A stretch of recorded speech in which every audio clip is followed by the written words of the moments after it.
సదాశివసమారంభాం వ్యాసశంకరమధ్యమాం అస్మదాచార్యపర్యంతాం వందే గురుపరంపరాం.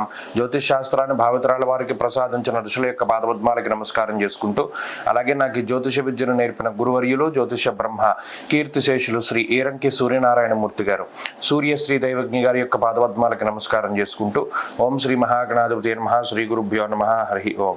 వీక్షకులందరికీ నమస్కారం. సింహరాశి వారికి గత వారంతో పోల్చుకుంటే మెరుగైనటువంటి ఫలితాలు కనబడుతూ ఉన్నాయి.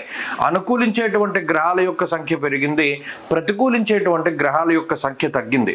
ముఖ్యంగా గురుడు, లాభస్థాన స్థిత శుక్రుడు, అలాగే చంద్రుడు ఈ వారంలో 3 గ్రహాలు సింహరాశి వారికి యోగిస్తూ ఉంటే జన్మ కుజుని యొక్క దోషం తొలగిపోవడం అనేటువంటిది ఒక గొప్ప ఉపశమనంగా చెప్పవచ్చును. ఎందుకంటే జన్మరాశి యందు కుజుడు ఉండడం, అష్టమంలో శని ఉండడం, ఈ 2 గ్రహాలు కూడా అంటే కుజుని యొక్క దృష్టి శని మీద పడ్డం, ఇవన్నీ కూడా తీవ్రమైనటువంటి ఆరోగ్యపరమైనటువంటి లేదా వృత్తిపరమైనటువంటి అనేక రకాలైనటువంటి అలజడులని సృష్టిస్తూ ఉంటుంది.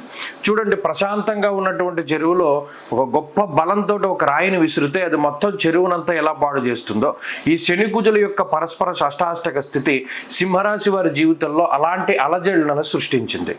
అయితే ఇప్పుడున్నటువంటి పరిస్థితుల్లో శనేశ్వరుడు వక్రగతిలోకి రావడం, కుజుని యొక్క జన్మరాశి స్థితి తొలగిపోవడం అనేటువంటిది ప్రధానంగా ఒక గొప్ప ఉపశమనంగా చెప్పచ్చు.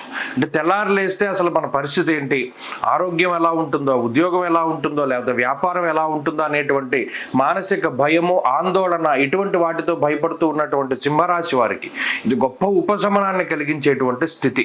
కాబట్టి ఇక్కడ చాలా కాలం తర్వాత మానసికమైనటువంటి ప్రశాంతత, కార్యానుకూలత, అలాగే ఆరోగ్యం సహకరించడం, మరీ ముఖ్యంగా ఎవరిదైనా సహాయ సహకారాలు అందుతూ ఉండడం, జీవితంలో ఆకస్మికంగా వచ్చినటువంటి ప్రమాదాల బారి నుండి బయటపడుతూ ఉండడం, ఉన్నతమైనటువంటి ఆరోగ్య స్థితి, ఉన్నతమైనటువంటి ఆర్థిక స్థితి, అలాగే కుటుంబ పరిస్థితులు మెరుగుపడుతూ ఉండడం, విదేశీయాన సంబంధమైనటువంటి విషయాలు బాగుపడుతూ ఉండడం, జీవిత భాగస్వామికి సంబంధించినటువంటి, కుటుంబ సభ్యులకు సంబంధించినటువంటి అనారోగ్య సమస్యలు తగ్గుముఖం పట్టడం లాంటి దగ్గర నుండి ఏవైతే మానసికంగా ఇబ్బంది పడుతూ ఉన్నారో అటువంటి సమస్యలన్నిటి నుండి కూడా అధిగమించగలుగుతారు.